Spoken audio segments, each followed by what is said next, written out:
Good afternoon, everyone. We will give it another couple of minutes for everyone to join, and then we will start our webinar. Okay, so just hold on tight. We'll start in about maybe 2 more minutes at about maybe 1:02. Thank you.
Good afternoon, everyone.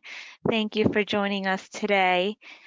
Just a few housekeeping rules before we start. Everyone will be muted for the whole presentation, but please feel free to type in your questions in the chat box to the right, and all your questions will be answered towards the end of the webinar. Feel free to type in any question. All questions are good ones, okay? Thank you for joining us today. Now, today's topic is going to be about how to prepare for home buying. Today, we're going to discuss every step you will need to know to accomplish your dream of homeownership.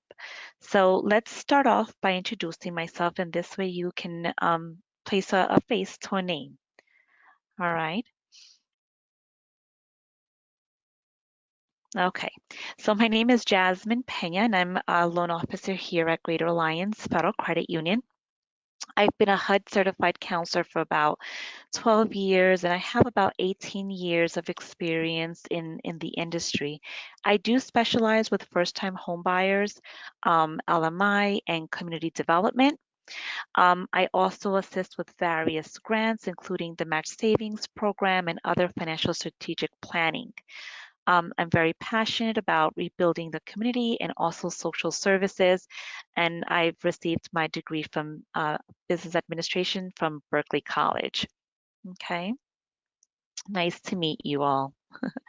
So the topics that we're going to be discussing today is how much home can you afford, how to get financially prepared, how to go shopping for a loan, what's the best loan type, right? Um, what are the best payment options? What are the best loan types? How to be honest with yourself when going through the process and knowing how much you're able to afford. How to find a good real estate agent. How to request a home inspection and why is it so important. We're going to discuss key points on having to work with your loan officer and your realtor. What to anticipate during the closing and move-in. And also, as I mentioned previously, we're going to be discussing the Q&As at the end.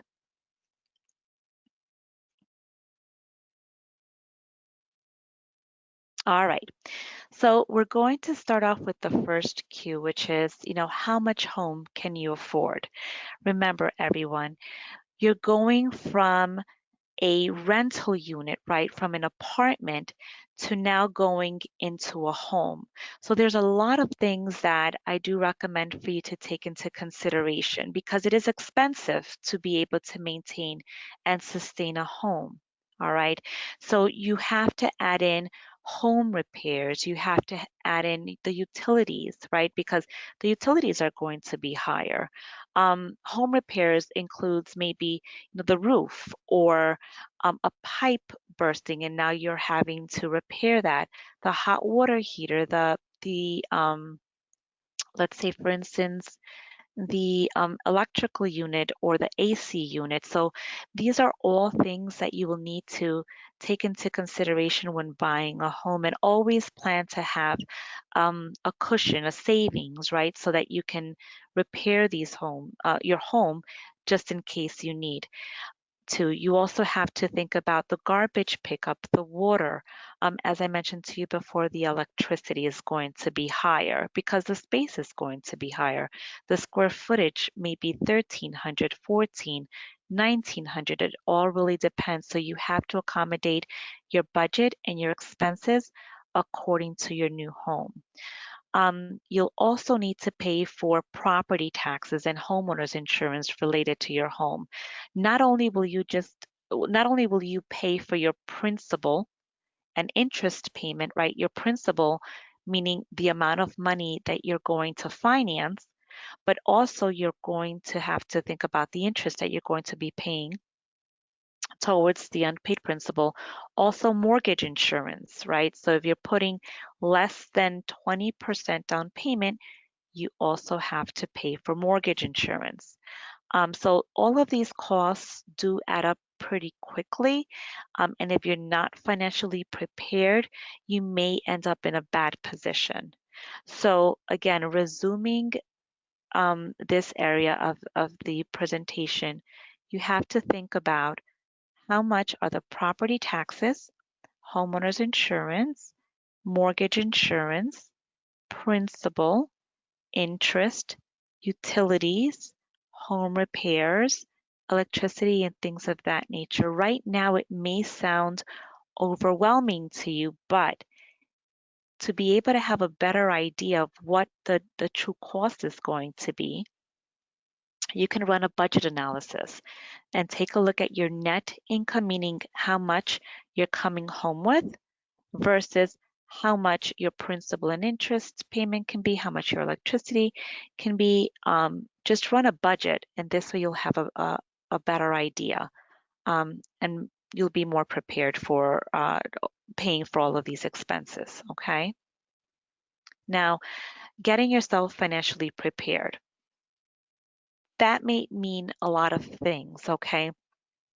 Now, luckily, we do work with a HUD counseling agency that can help you get financially prepared, but we can talk about this at the end of our webinar here.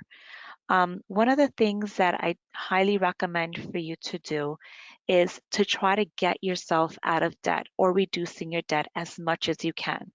Because if you were to do so, then this means that A, not only will your credit score be higher if you get yourself out of debt, but B, you can also finance more money. So look for ways to reduce your high interest credit cards debt before you purchase your home. While you may be under pressure to buy a home from family, friends or family, it might make sense financially to wait until you're truly ready. So, you know, let's say for instance you've co-signed for someone, which I don't recommend at all whatsoever. Make sure that before you start shopping or before you start applying, that you have as least amount of debt as possible.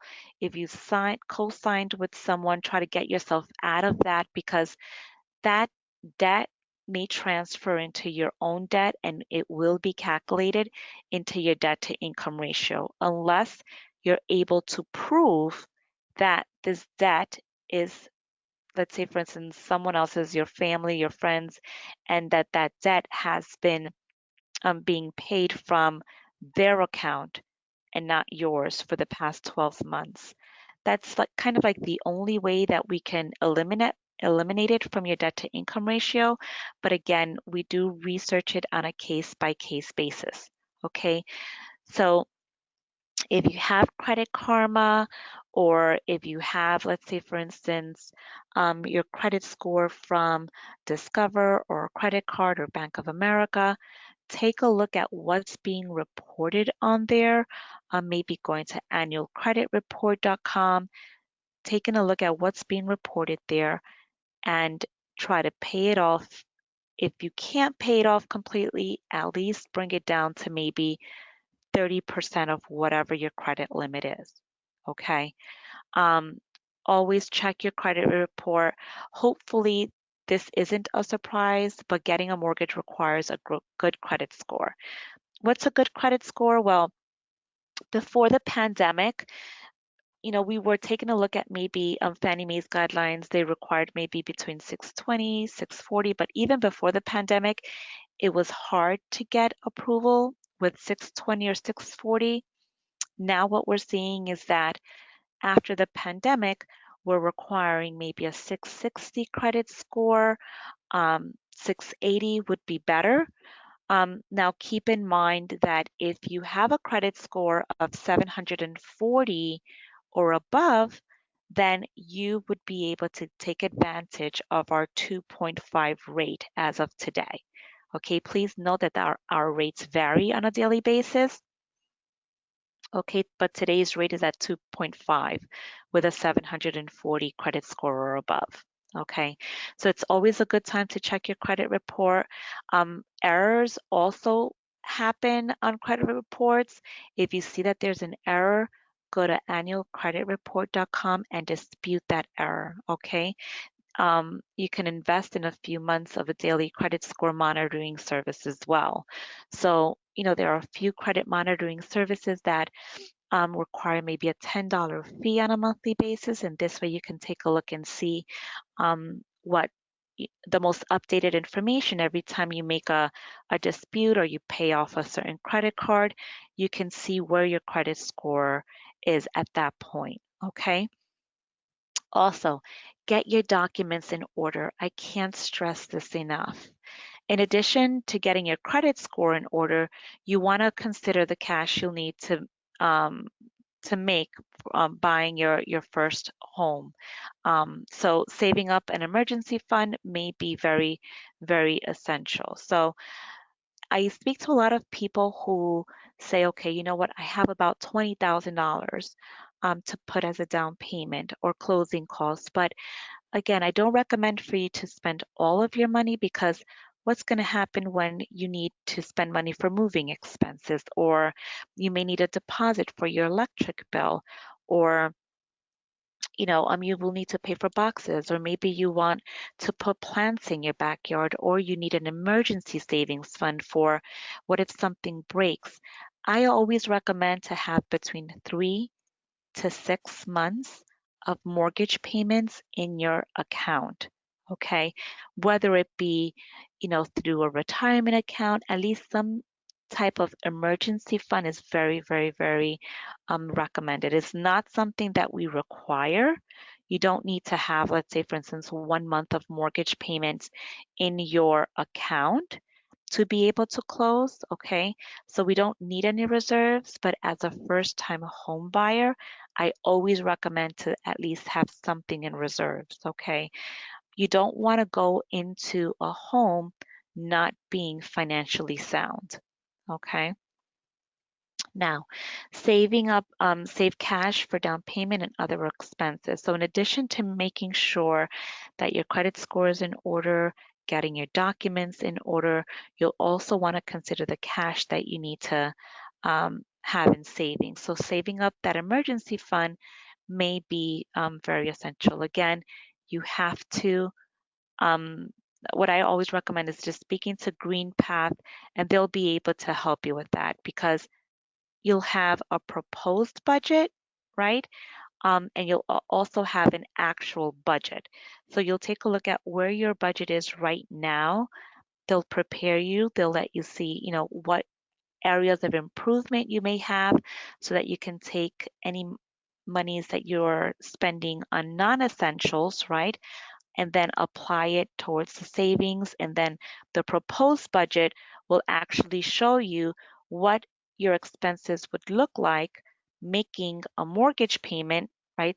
So that's going to talk about what we initially talked about in the beginning of the webinar, which is the principal, interest, taxes, insurance, mortgage insurance, along with the expenses that you're going to be having at home. So you're going to have a clear picture on both angles. First is what your actual expenses are with the rental versus the proposed budget, which is what your actual expenses are going to look like once you purchase your home.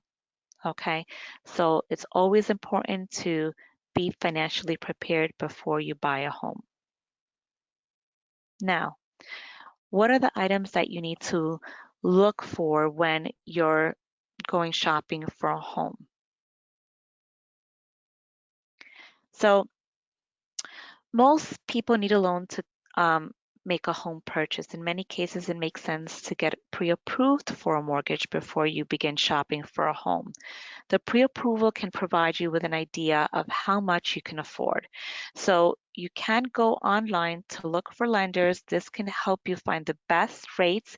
However, I must admit, we do have the best rates and best options for you that can save you a lot of money as well. So let's just touch upon the pre-approval and the pre-qualification so that you know the difference between the two. With the pre-qualification, that's what you initially receive when you submit for a mortgage application. So what you do is that you go into the Greater Alliance Federal Credit Union. We have the most simplest process. You go into our site, you apply online. Within 24 hours, a loan officer will reach out to you and discuss the pre-qualification and provide you with that pre-qualification letter. Without that pre-qualification letter, you can't go shopping because realistically speaking, no realtor is going to take you out because they don't know how much you can afford. What if you take a look at a home and this home is $500,000, but you can really afford just between, let's say, 250,000 to 300,000. You're wasting your time and you're going to be wasting your realtor's time because you really need to have a good idea of what you're able to afford. Once you submit the mortgage application, your credit is going to be ran. It's going to be a hard pull, okay? At which point, you're going to include how much you make. Your credit is going to be ran, so we're going to be able to determine your debt to income ratio, and we're going to be able to determine how much you realistically can afford. Again, it's all dependent upon what's the information that you provide. Please be very, very, very honest when submitting the mortgage pre-qualification letter, pre-qualification application, because the more information your loan officer has, the better off you're going to be. Again, this information that you submit is very confidential. When you submit your application, we have a lot of firewalls. Your information is very protected.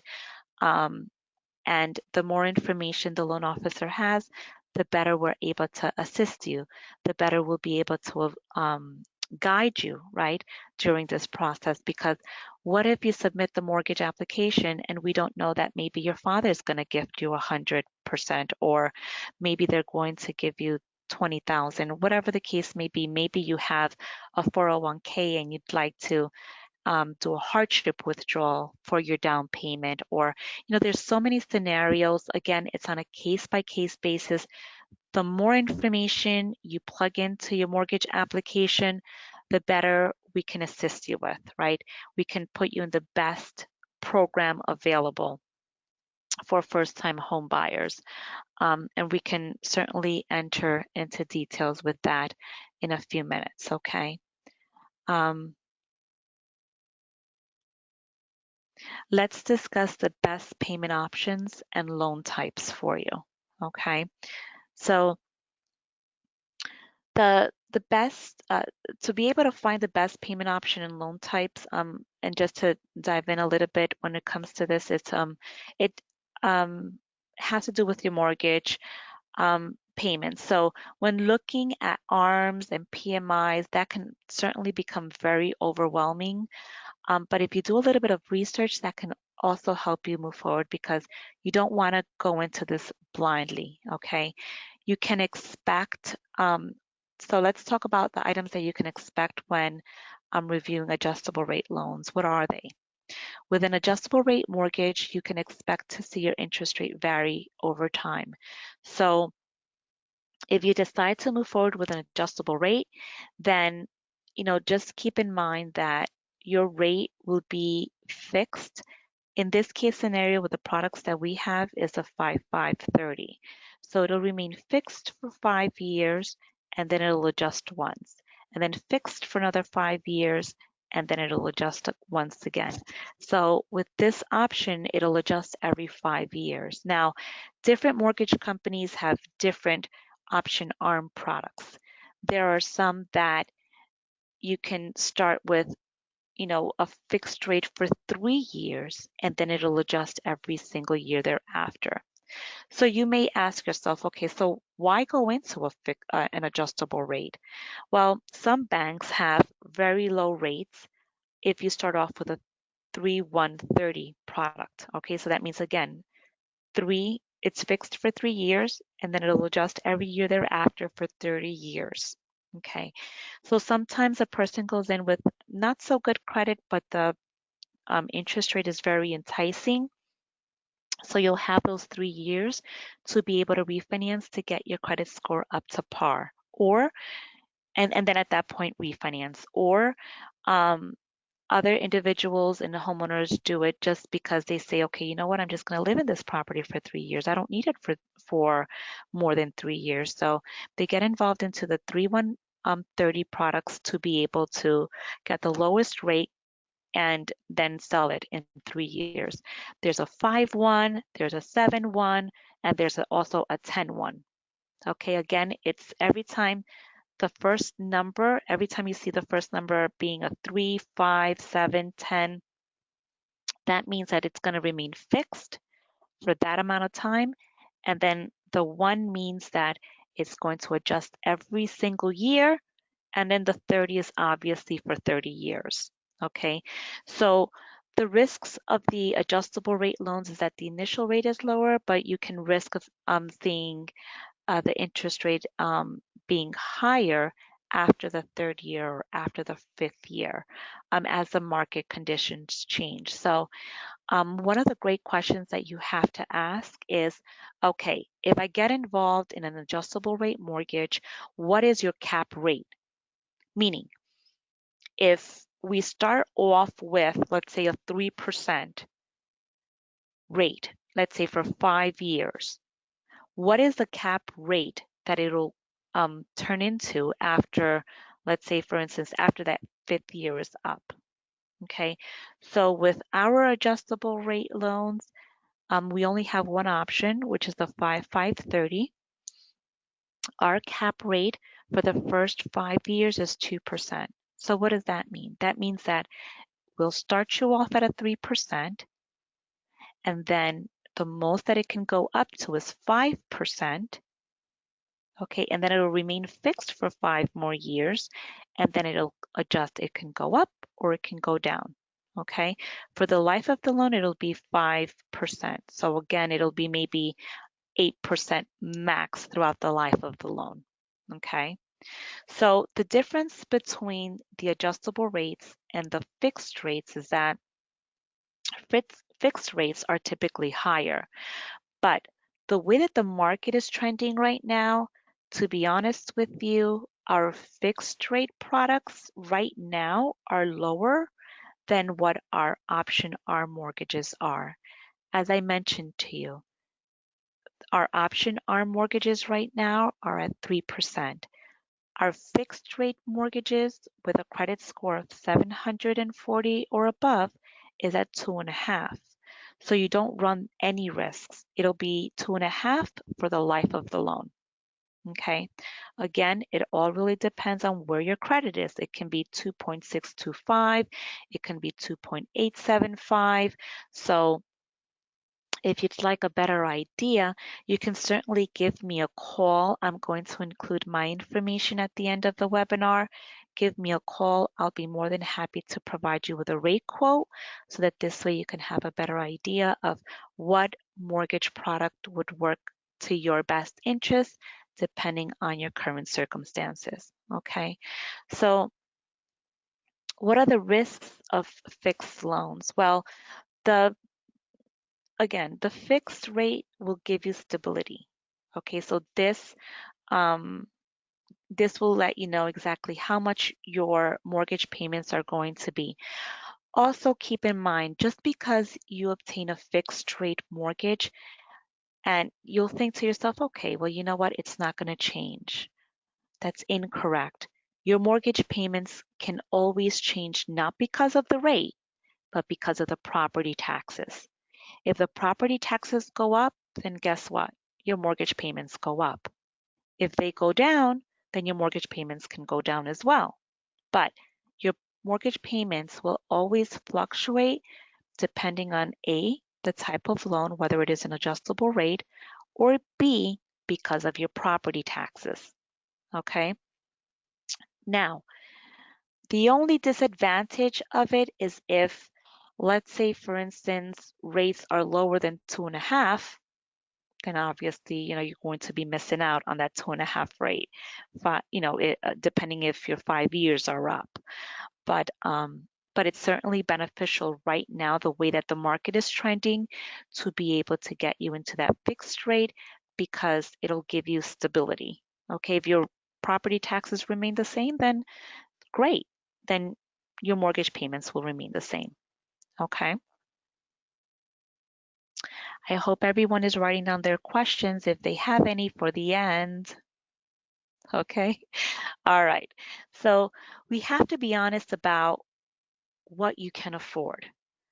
All right. So in your mind, even if, let's say, for instance, I were to pre-qualify you for $500,000, always prepare for life. Okay.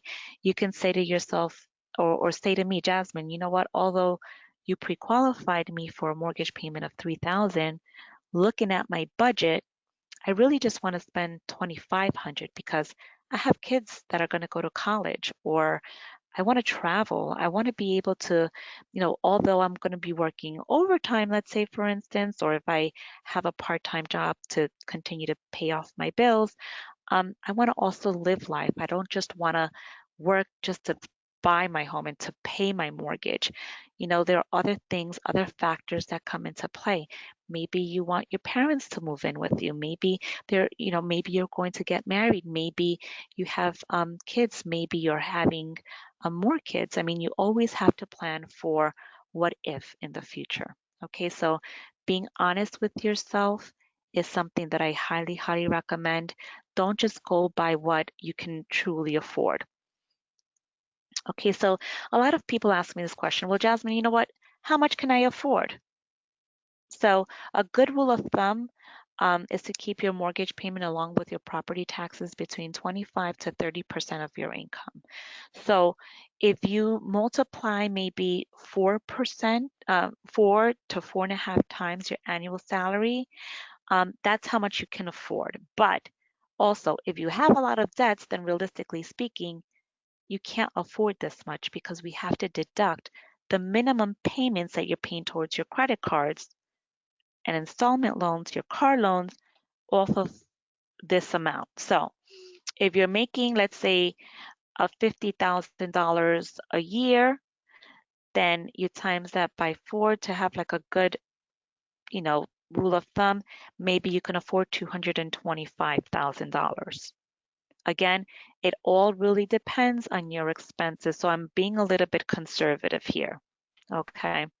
Now, again, remember, before you apply for a mortgage, it's always important to pay off your debt so that you can borrow more. It all really depends also on how good your credit score is, because the higher your credit score, the lower the mortgage insurance. There's so many benefits to going into this with a good credit score. Not only will your rate be lower, but your mortgage insurance will be lower, your homeowner's insurance will be lower. So this all adds up to a lower mortgage payment. Okay. So that's just a good rule of thumb. 4 to 4.5 times whatever your annual salary is. Okay. So it's always important to find a good real estate agent. Guys, remember, you do not pay the real estate agent for finding a home. The seller pays the real estate agent, your real estate agent and the seller's real estate agent. Okay, so these funds always come out of the seller's side. Um, Once you have determined how much you're able to afford, how much you're able to pre-qualify for, always look for a good real estate agent. Always make sure that they're doing this full time so that they can dedicate themselves 100% to finding your dream home. Okay. Your real estate agent should always listen to your wants and needs very carefully while making recommendations to explain um, the market and to help you find a home that suits your needs and what you can afford. Remember, your real estate agent will keep you honest. What do I mean by that? Well, it's always important for your real estate agents to um, um, let's say for instance tell you although you qualify for 250,000, you're looking in Bergen County. In Bergen County, the properties are higher. Maybe they go between 300,000 maybe to 450,000. Again, this is an example. Or your real estate agents can tell you, you know what, you have if you want your mortgage payments to remain at a $250,000 range, then maybe looking outside of Bergen County may be an option for you. So just make sure that your real estate agent will explain, the current market trends. They'll help you be realistic when it comes to what type of home you're looking for. Some people say, okay, you know what, I want a huge backyard, I want a 4 bedroom, but if your pre-qualification letter doesn't accommodate for a home with, with all of your wants, maybe just focusing on your needs, again, your real estate agent will keep you, grounded. So if you want to learn about, trends and things of that nature, please join us next week regarding our webinar presentation. We have a phenomenal real estate agent. His name is Will Alfaro. He will let you know everything from A to Z and what you can anticipate, what you should be looking for, where you should be looking, what are the trends, and things of that nature. He's very, very, very informative. Um, he's bilingual and he'll be able to help walk you through this process as well. Now, a lot of individuals, a lot of members, a lot of borrowers say, well, you know what, I want to waive the home inspection because it costs $375. My response to that is no. My recommendation is no. Never, ever, ever, ever waive the home inspection because a lot of people go into a home raving about it. Oh my goodness, this is the bay window I've always wanted. This is the perfect bathroom. The deck is perfect. So it's always, always, always important to obtain a home inspection. Why? Simple. Because number one, the home inspector will look for hidden problems within the home before you purchase it. So there are a lot of things that we can't see with a naked eye, but your home inspector will show you. Okay, they'll do a thorough home inspection. You can learn about any issues that may prevent you from buying the home. This may include mold, termites, foundation problems. I'm just going through a loan right now that um, the structural beams have problems. It has mold. So what the seller did, it they cut out a certain portion or they painted over certain areas in the basement when the my member went in to take a look at the home, they didn't see the mold. The foundation had problems, but it had structural beam problems. But as a buyer or a first-time home buyer, they really didn't know about these things. But that's what the home inspector is there for. They can charge you between $300 to maybe $400. It's always very important. The inspection can save you thousands in repairs later on. You may be able to also negotiate a lower price if you know the home needs major repairs. So if the inspector puts, the roof needs repair, you can also obtain a credit on this, okay? Consider an independent home inspection separate from the one that the homeowners had done. So if the homeowner said, well, I just did a home inspection, let's say a month ago, don't ever go by the seller's word. It's always important for you to get your own home inspector because they're working for you, okay? They're not working for the seller. They're not working for me. They're just working for you, okay? So you can use that to your best interest, and then you share that report with your realtor. You share it with your attorney, okay? So this way they know what they can negotiate, and they'll go back and forth, and if there's a credit that's due, then they'll provide that to you, okay? Now, this part is very, very, very important. You need to work with your loan officer and your real estate agent from A through Z, okay, from the beginning to end. So, what are the things to consider? How do you start? Where do you start? So, the first thing you need to do is, as I mentioned, take a look at your credit report. If you feel that you're ready, you submit the mortgage application. Once you receive your pre-qualification, you start shopping around. Once you start shopping around, you find a home that you like, you submit an offer for a home along with earnest money. What's earnest money? Earnest money is when you give kind of like a down payment just to show the seller that you are serious about their home. So some individuals give them maybe 2,000, 1,000, 5,000.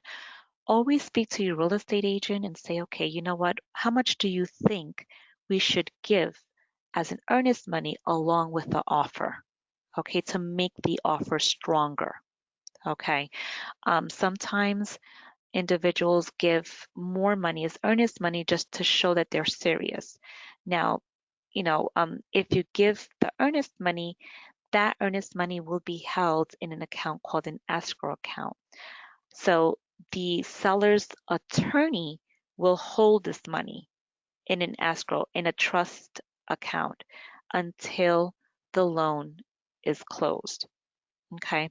So you won't see this money, but they'll give you a receipt and they will go ahead and cancel. Um,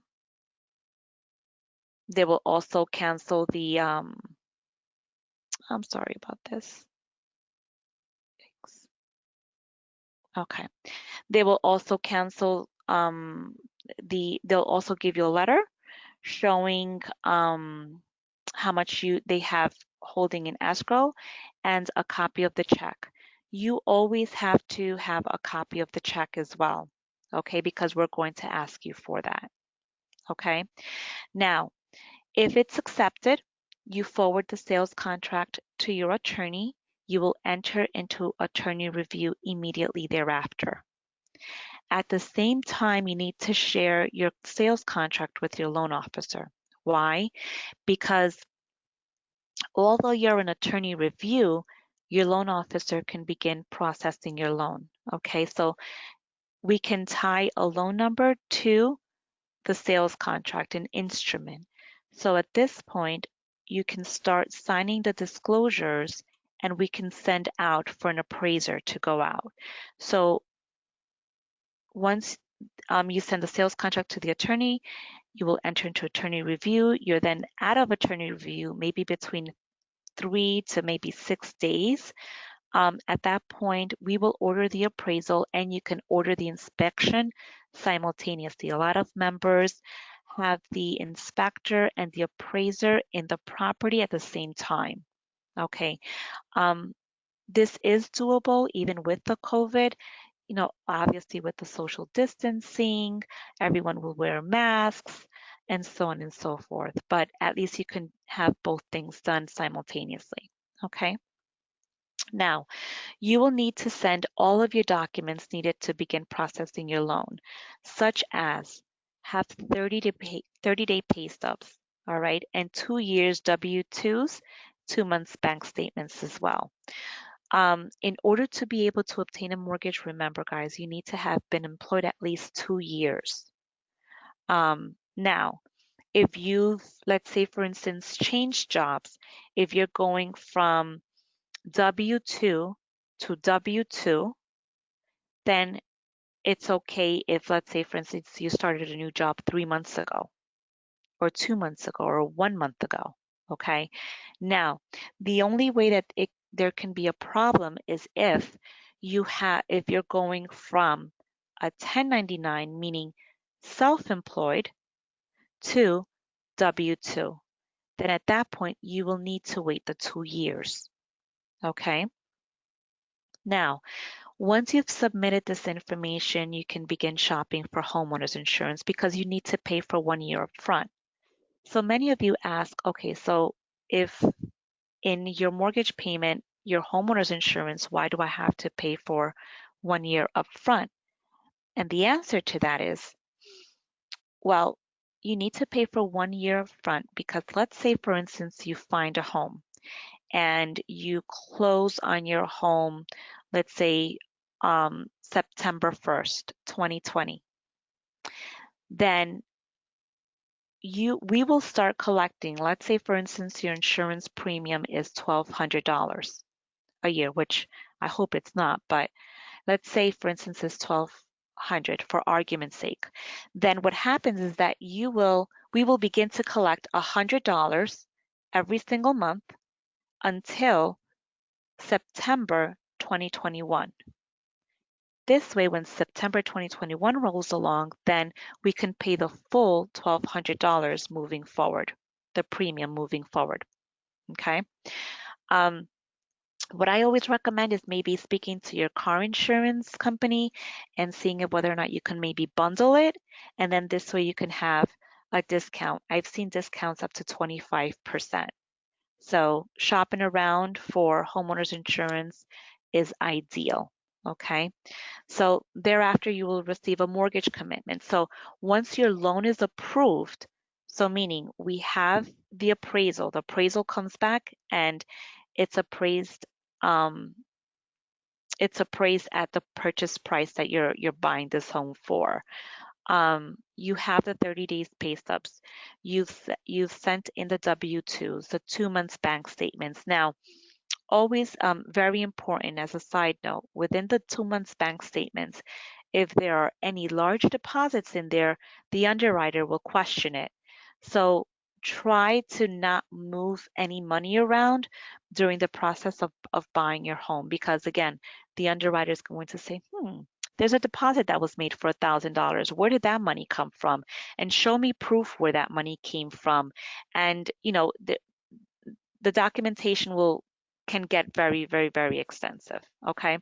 And also when it comes to the 2 months bank statements, when you send it in, and again, this is part of the preparation, you have to send in all pages. So even if it's blank, if you see that on the bottom of the page or on the top of the page, it says one of 10 pages, you send all 10 pages front and back, even if it's blank, because what happens is that the underwriter is going to say, well, this person is wanting to hide information from us. So what's on that page 6 or page 7? We want to know. So that's why it's very, very, very important to send in all of the pages. The 2 months have to be consecutive. So meaning May's statement, June's statement. Okay, it has to be both, all pages. So sometimes the processor will send in the same request. Okay, the last 2 months bank statement is missing, or last month's bank statement is missing. And if you see that happening, is because either all pages are missing or some pages are missing, or there's something not accurate, or maybe you sent account, the checking account and then the savings account, and the bank accounts do not, um, they're not, they're not from month to month and same accounts. Okay, so you have to be very careful with that when sending in the documents.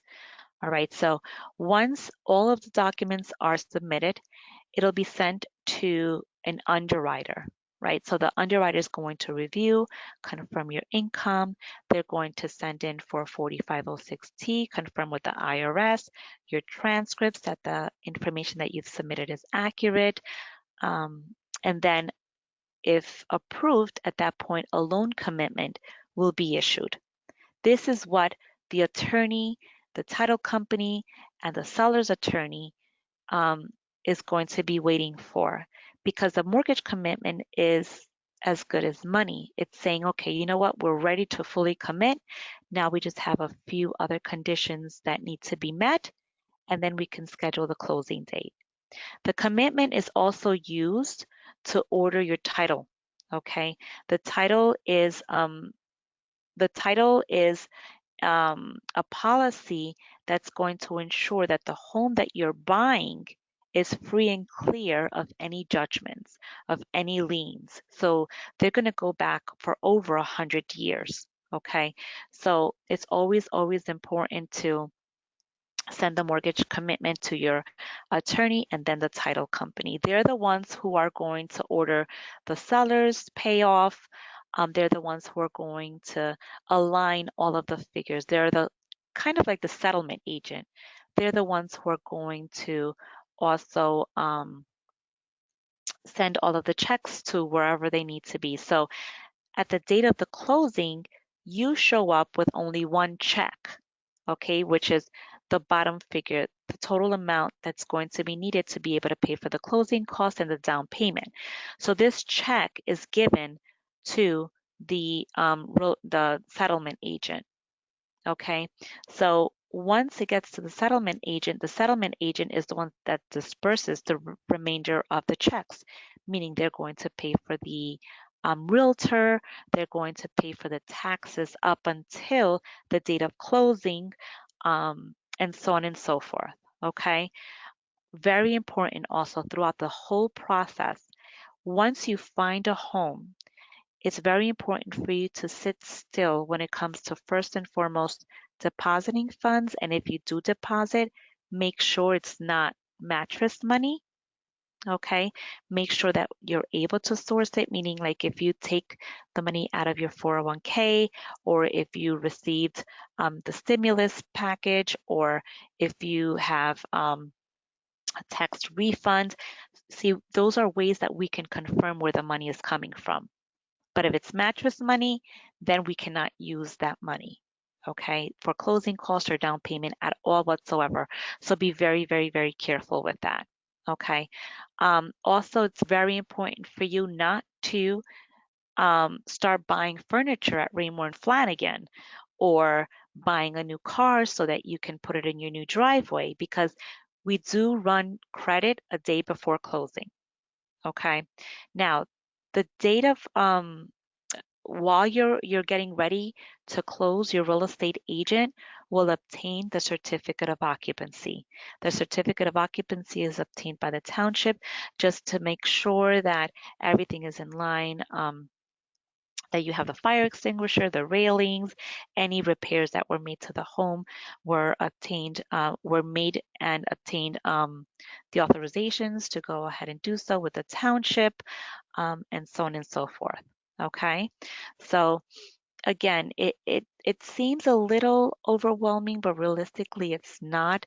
It's simple. The closing process can take maybe between 30 to maybe 45 days, depending if you work well with your loan officer. It's very important. You have to send in the documents needed for your loan as quickly as possible. Okay. The sooner you can submit all of the documentation, the sooner you can get your loan commitment, the sooner you can lock in your rate, okay? Depending upon where the rates are, the date of the commitment, and then you can forward all of the information to the title company and get the ball rolling for moving.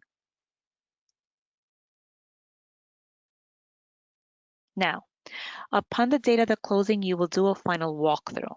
And then, so just to make sure, the walkthrough is when you're going to confirm that everything that was on your sales contract is still there the day of closing. So, meaning the washer, the dryer, maybe the chandelier, maybe the speakers that were in the backyard, or it's you can pick and choose and see what's on your sales contract, and just you make sure that the floors are good. They have to clean sweep the entire house. The refrigerator is still there. The stove is still there. I've had instances where a member did a walkthrough, and the seller decided to take the stove and the refrigerator, and it wasn't there. So, and they made a big mess. They had boxes still in the house.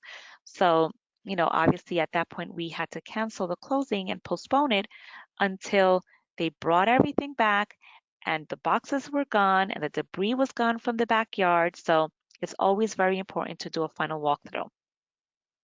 Then you go to your attorney's office or the title company to close on your loan, at which point your earnest money that has been sitting in escrow is then released and then put towards your down payment at that point. Okay. Again, that really all varies. It can be $1,000. It can be the full 5% down payment. Okay. Now, at this point, you close and you move in. Now, um, when the closing date arrives, you show up and you sign all of the final paperwork. Now, you're going to have a lot of signatures, so be ready. Your hand is going to hurt at the end. The escrow agent will release all of the funds to all appropriate parties, as we discussed. Okay, so once you have closed on your loan, it is time to move in. You can paint, unpack, and enjoy your new home. You have to be sure to change your address with the banks and other banks. You set up your utilities, cancel your old ones as well. This will save you time and money because you will avoid late fees. Some companies will waive installation fees if you transfer your old account to your new address. And also always remember to change the locks because you were not the only people going inside of the home. Okay, so take a look. Realtors may have the keys. I mean, you just never know. You don't want the old seller coming back. Change all of the locks, okay, of your new home the same day so that then you can move in all of your items.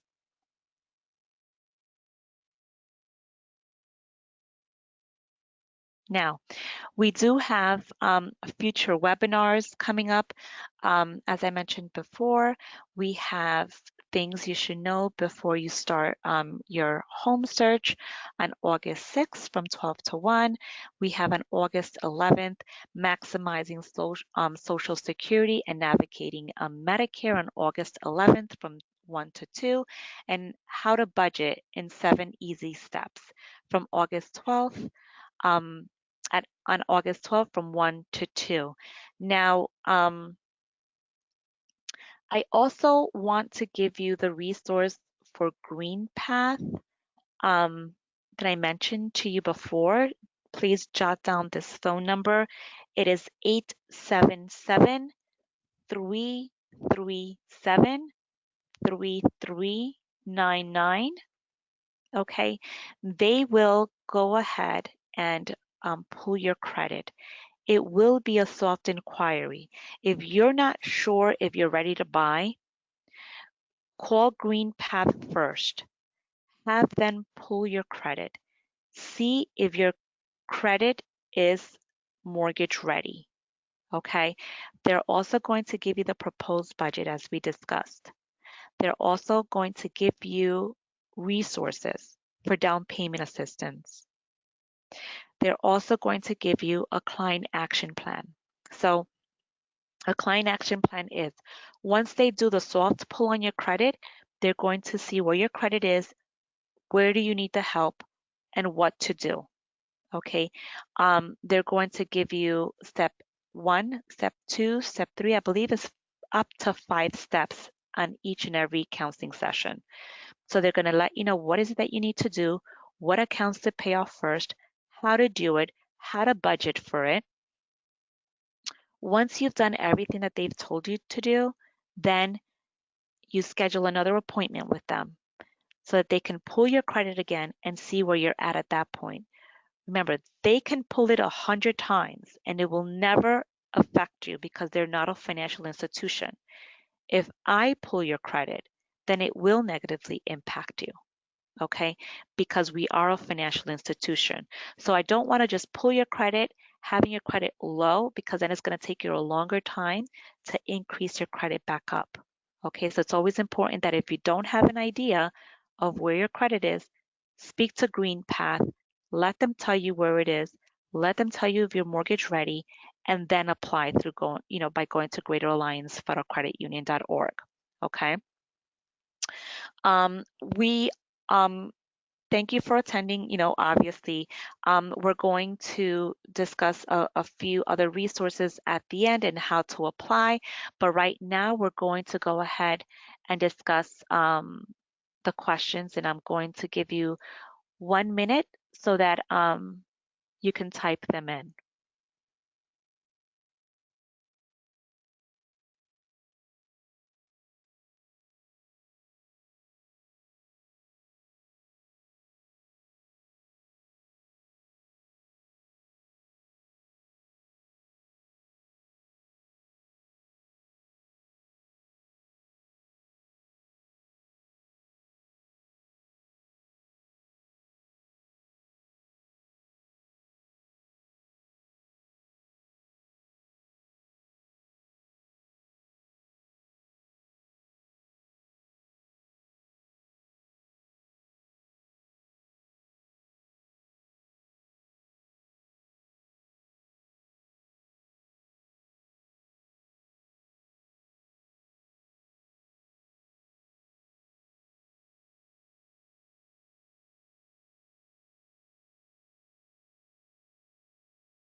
Okay, so first question is there a way to estimate how much the cost of homeownership will be, meaning utility costs, water, electricity, taxes, and insurance? Okay, that's a great question, by the way. So, yes, there is.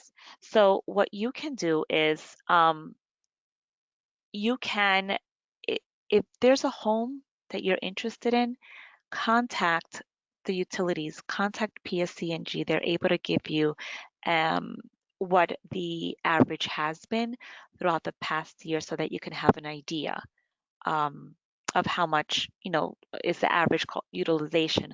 Obviously, everyone's situation is different.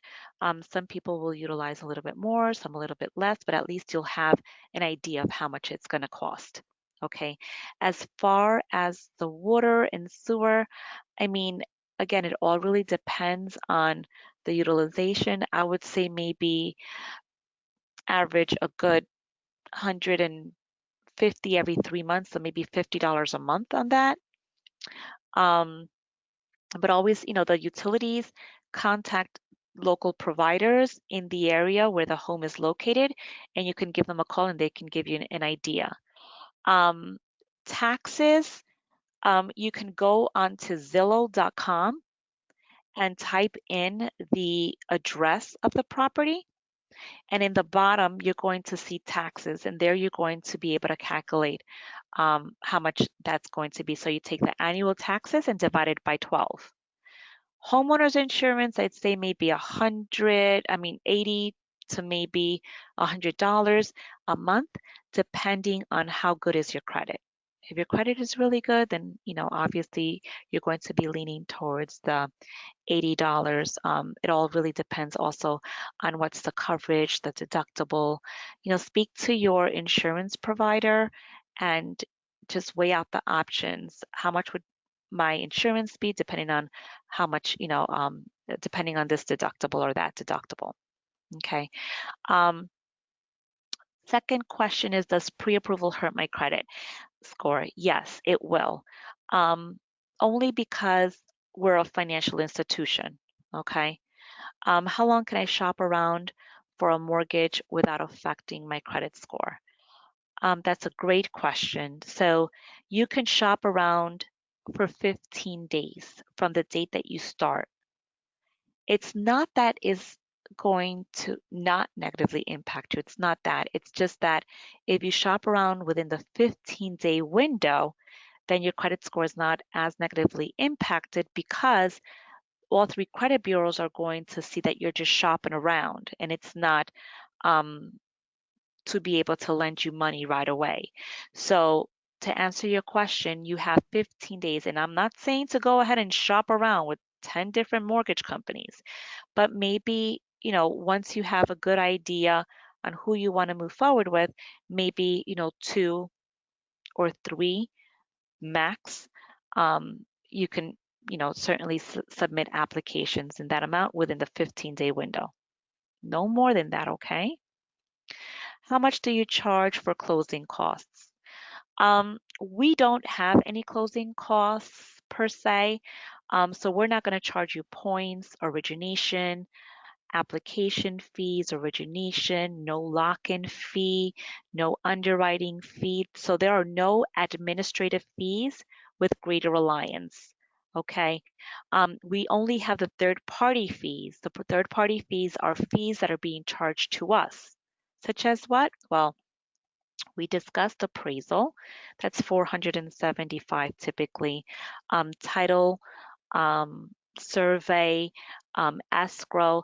So that really varies. It all really depends on property taxes, the home, and so on and so forth. But the most important thing is that you're going to be saving between 3 to 6,000 um, moving forward with us because being that we are a federal credit union and it is Greater Alliance, we're not going to charge you for those application fees that other lenders do charge.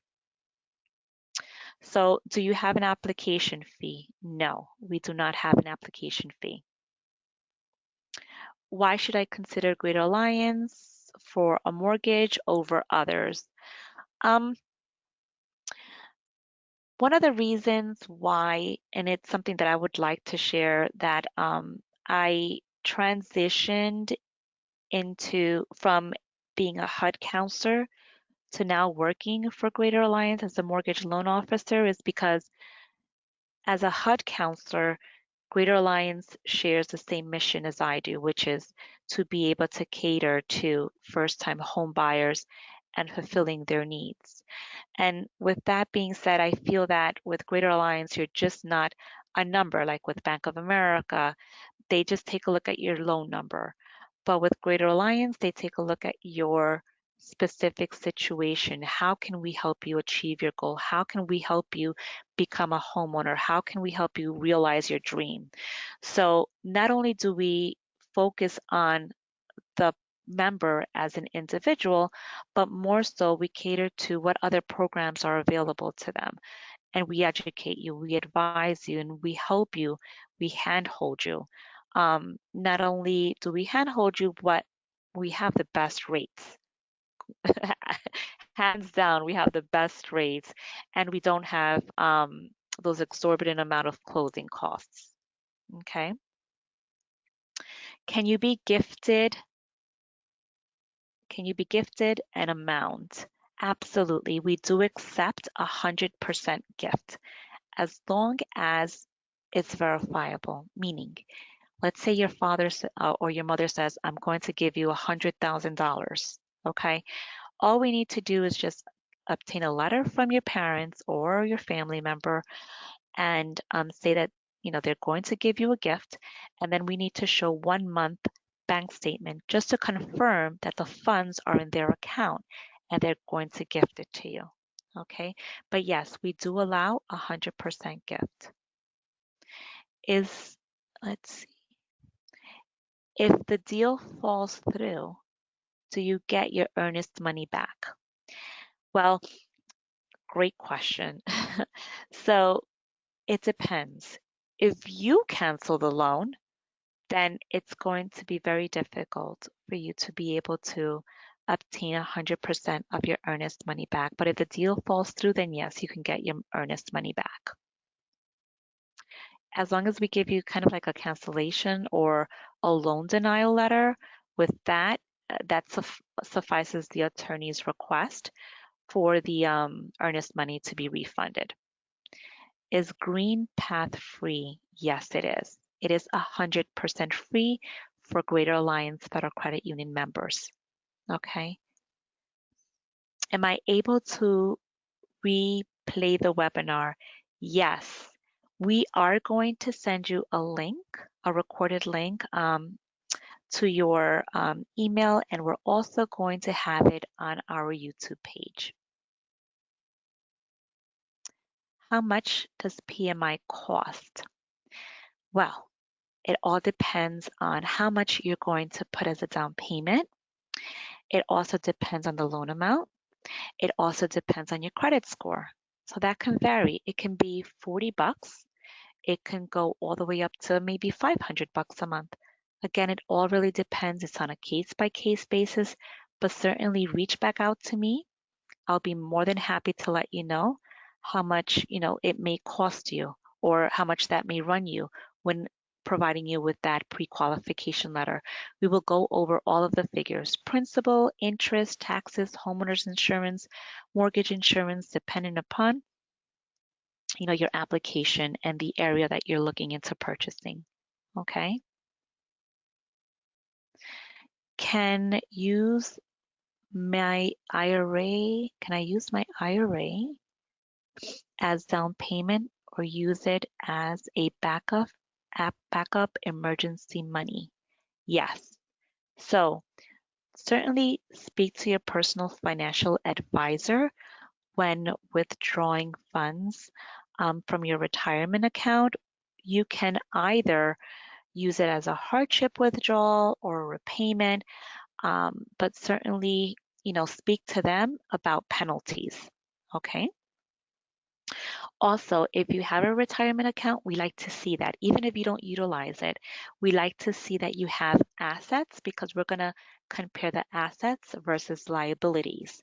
So it's always important to put as much information as possible, even if you don't use it all, okay? It makes your loan stronger.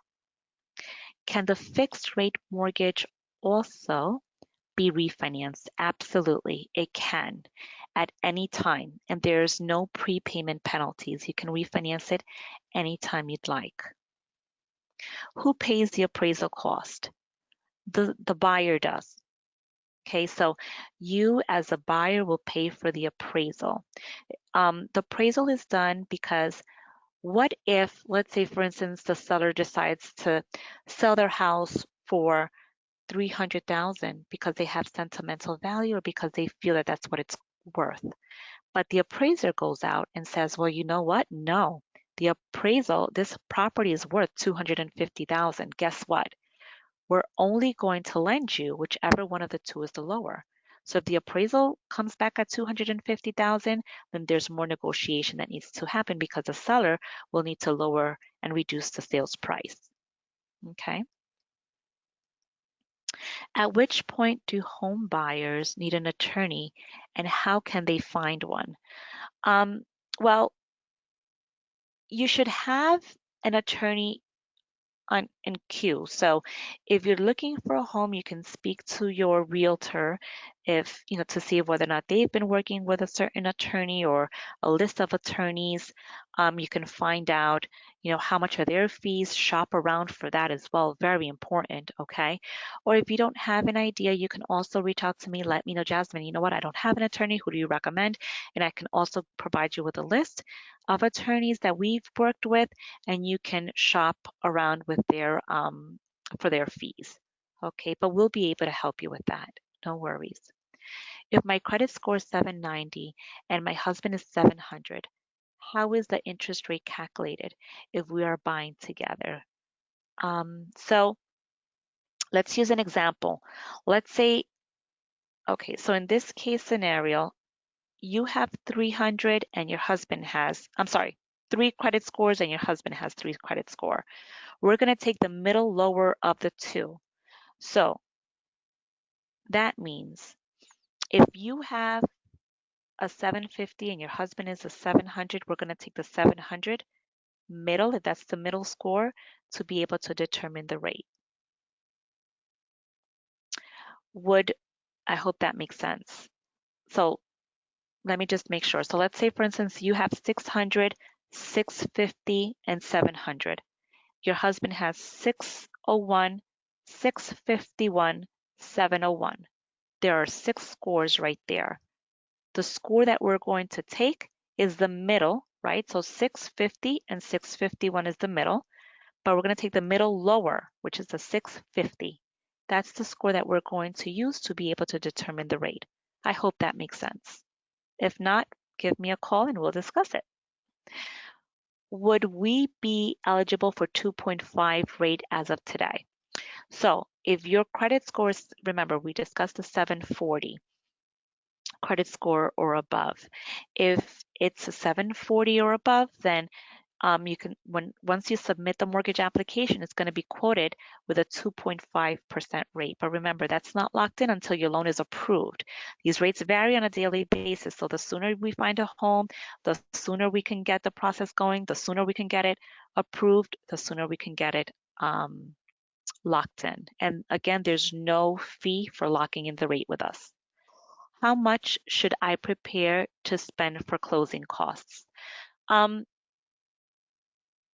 It really depends. It really depends because um, always in your mind, at least prepare for 5% of whatever the purchase price is. Okay. And on top of that, I would always estimate at least 10,000 more. And that includes the escrows for the escrows and closing costs. Again, the closing costs are third party fees. I don't know how much exactly they're going to be until maybe 3 days before closing, but we can always give you an estimate of about how much it's going to cost you to be able to do the loan. Okay.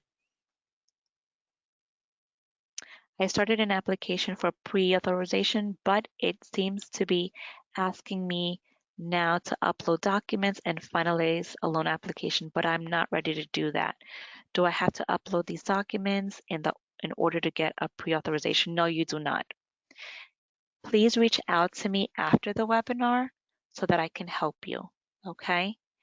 Um, if I qualify for 500,000 but found a house for 400,000, can I request the full 500,000 for repairs of the home? The response to that is no, because what you're in need of is then a 203K loan, and those we don't have. All right, so the mortgage will be for the amount of the purchase price. If you want to make repairs to the home, then you would have to save up to make any type of necessary repairs to it. Okay, and I think that is it. So thank you all for attending today's webinar. Um, Please follow us on Facebook, Twitter, YouTube, and Instagram. Again, we're going to send you a link of the recorded session so they can review it on our YouTube page. If you'd like to schedule, this is the newest thing right now, so please take advantage. We can schedule appointments by going to the website. We can do it over the phone or we can do it via a Zoom appointment with myself. So you can go to greateralliance.org and click on schedule an appointment. It's very simple. The date of the appointment, you just click onto the link and right there you'll be into the Zoom meeting. It's very user friendly. It's very simple. Schedule an appointment to see what type of an availability I have. You can either do it through the phone if you're not too comfortable with the Zoom. But if you have the Zoom app, I would suggest to, fully take advantage of the appointment. Okay. Again, thank you all for joining, and I hope to meet with you all next week for our next webinar. You have yourself a greater day and looking forward to working with you. Bye-bye.